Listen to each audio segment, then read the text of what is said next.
Marché des devises. Le taux de change de l'euro face au dinar algérien ce samedi 13 juin.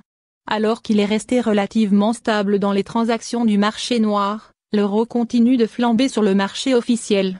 En effet, la tendance haussière de la monnaie unique européenne se confirme de jour en jour dans le circuit officiel.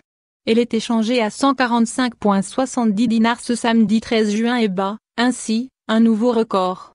Sur le marché noir, l'euro reste relativement stable avec un taux de change à 197 dinars pour 1 euro. Ainsi, la dépréciation de la monnaie algérienne dans les cotations officielles continue. Elle reflète la situation de l'économie nationale qui peine à se relever à cause des crises successives et surtout de la chute des revenus pétroliers.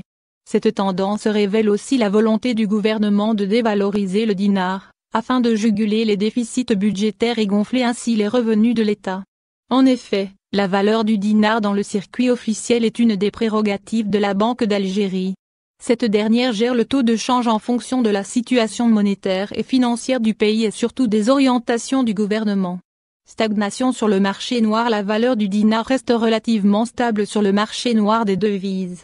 Les transactions sont plombées à cause de l'annonce imminente du prolongement du confinement partiel en Algérie ainsi que du refus par le chef de l'État, Abdelmadjid Tebboune, d'ouvrir les frontières dans l'immédiat. Des annonces qui ralentissent la tendance haussière des devises étrangères, sachant que le taux de change sur le marché parallèle est dépendant des transactions commerciales, des voyages et de la reprise économique.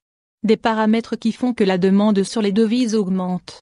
Cependant, il faut s'attendre à une flambée de la valeur de l'euro à l'avenir à cause, surtout, de la méfiance des citoyens vis-à-vis de la politique économique du pays et du manque de confiance en les institutions financières qui ont annoncé leur mauvaise santé avec le manque de liquidité.